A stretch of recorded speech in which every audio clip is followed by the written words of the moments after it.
안녕하세요. 혹시 사업 시작, 준비하고 계신가요? 네, 시작하시는 분들 많으시죠? 그 IRS 퍼블리케이션 583, 사업 시작과 기록 유지? 이게, 정보는 진짜 필수적인데 양이 좀 많잖아요. 네, 맞습니다.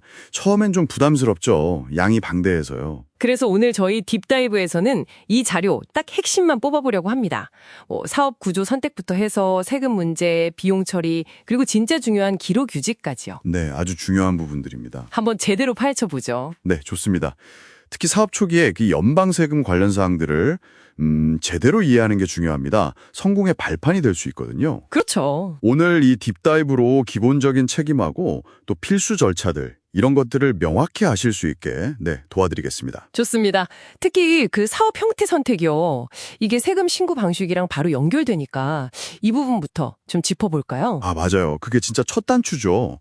뭐 개인 사업자, 파트너십, C법인, S법인, LLC 종류가 많던데요. 네, 여러 형태가 있죠. 이게 단순히 그냥 서류 작업만 다른 게 아니고 그 법적 책임 범위나 세금 부담 방식 이런 게 다 다르더라고요.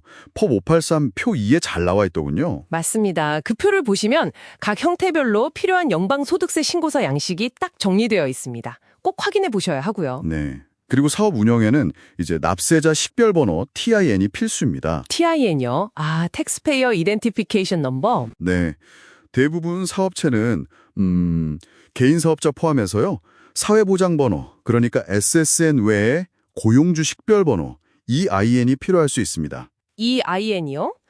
Employer Identification Number. 그렇죠. 이 EIN은 IRS 웹사이트 irs.gov에서 온라인으로 바로 발급받을 수 있거든요. 바로요? 생각보다 간편하네요. 네, 즉시 나옵니다. 그러니까 필요하다면 미리 신청해 두시는 게 좋고요. 그리고 또 하나 기억하실 게 있는데 직원 외에 다른 개인이나 사업체 비용을 지불할 때요. 네네. 그때는 그분들의 TIN을 받아두셔야 합니다. Form W-9 이걸 사용해서요. W-9. 알겠습니다.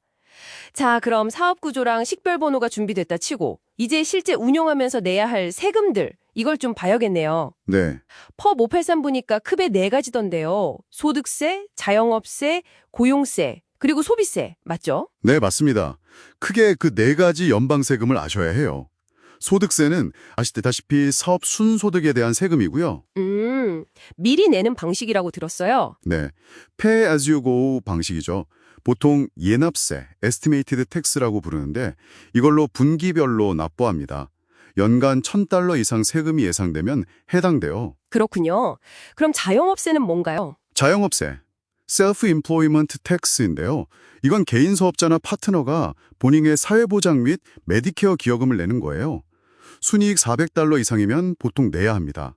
그러니까 일종의 개인 부담 사회보장세 같은 거네요. 네, 그런 셈이죠. 그럼 이제 직원을 고용하는 순간 고용세 부담이 확 늘어나는 거군요. 바로 그거죠. 직원이 생기면 그때부터는 이제 3가지 주요 고용세를 관리해야 하는데요. 3가지나요? 네.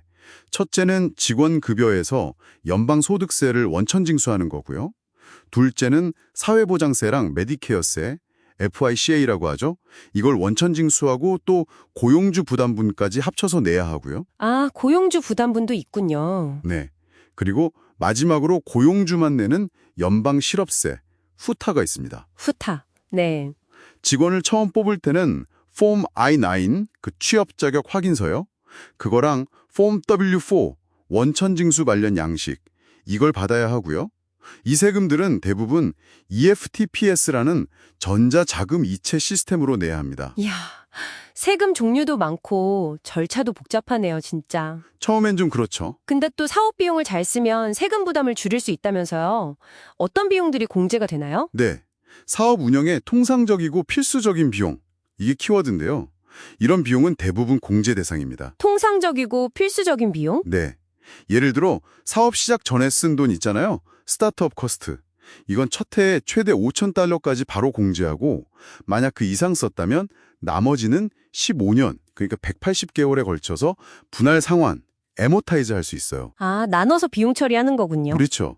그리고 뭐 기계나 가구 같은 자산은 감가상각, 디프리시에이션을 통해서 내용 연수 동안 비용으로 처리하고요. 그럼 많은 분들이 궁금해하시는 재택근무나 차를 업무에 쓰는 경우는요? 이것도 되나요? 네, 됩니다. 집의 특정 공간을 사업 목적으로 독점적이고 정기적으로 사용한다. 그리고 주된 사업장 같은 몇 가지 요건을 만족하면요. 관련 비용, 그러니까 주택 사무실 비용을 공제할 수 있습니다. 독점적, 정기적. 네, 계산을 좀 편하게 하는 간소화된 방법, 심플리파이드 메터드도 있고요. 업무용 차량 비용도 마찬가지인데요. 실제 쓴 비용, 기름값, 수리비 이런 걸 다 기록해서 공제받거나 아니면 IRS가 매년 정하는 표준 마일리지 요율이 있어요. 그걸로 그냥 간편하게 계산해서 공제받을 수도 있습니다. 오, 선택지가 있군요. 펍 583 보다 보니까 유독 기록 유지, 레코드 키핑 이걸 엄청 강조하던데 이게 왜 이렇게까지 중요할까요? 그냥 세금 신고 때문만은 아닐 것 같은데요. 정확히 보셨습니다. 좋은 기록은요. 단순히 세금 신고 때 증빙자료 내는 것, 그 이상이에요. 그 이상이라면요? 사업의 재정 상태를 실시간으로 파악하게 해주니까 현명한 결정을 내릴 수 있게 되죠. 그리고 은행에서 대출을 받거나 투자를 유치할 때도 신뢰도를 높이는 재무제표의 기본이 되고요. 아, 그렇겠네요. 물론 당연히 IRS 감사 받을 때도 명확한 기록이 있으면 시간과 노력을 엄청나게 아낄 수 있습니다. 과정이 훨씬 수월해지죠. 하긴 감사는 생각만 해도 머리가 아프니까요. 그럼 어떤 기록을 어떻게 남겨야 효과적일까요? 정해진 양식이라도 있나요? 법적으로 딱 정해진 특정 형식은 없어요. 중요한 건 수입과 지출을 명확하게 추적하고 증명할 수 있는 시스템, 이걸 갖추는 겁니다. 시스템. 네, 판매 전표나 유료 청구서, 인보이스, 영수증, 은행 거래 내역서 이런 모든 증빙 서류를 아주 체계적으로 보관하셔야 해요. 네. 그리고 제가 특히 강조하고 싶은 건데요. 반드시 사업용 은행 계좌를 쓰셔야 합니다. 개인 계좌랑 분리해서요. 아, 분리하는 거요? 중요하군요. 네, 아주 중요합니다. 그리고 매달 은행 내역서랑 내 장부랑 맞춰보는 거, 리컨사일이라고 하죠. 이 습관을 들이는 게 정말 중요해요. 매달 대조하는 습관? 네, 기록은 일반적으로 세금 보고하고 나서 최소 3년은 보관해야 하는데요. 자산 관련 기록이나 고용세 기록 같은 건 더 길게 보관해야 할 수도 있습니다. 알겠습니다. 3년 이상.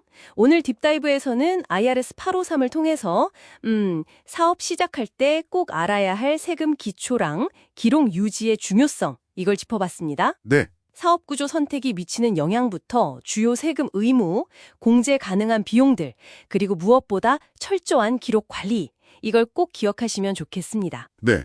특히 그 사업용 계좌 분리하고 모든 거래 꼼꼼히 기록하는 습관이요. 이게 단순히 세금 내는 걸 넘어서 귀하의 비즈니스 재정 상태를 아주 명확하게 파악하는데 정말 큰 도움이 될 겁니다. 장기적으로 보면요. 그렇죠. 재정 건전성이 확보되는 거니까요. 자, 그럼 마지막으로 이런 질문 한번 던져볼게요. 이렇게 체계적으로 잘 관리한 재무 기록, 이걸 단순히 과거 거래 증명이나 세금 신고에만 쓰는 게 아니라 혹시 미래 비즈니스 전략을 세우거나 경쟁사보다 먼저 새로운 기회를 포착하는 데는 어떻게 활용할 수 있을까요? 오, 좋은 질문인데요. 네, 이 부분을 한번 고민해 보시면 어떨까 싶습니다. 오늘 딥다이브는 여기까지입니다.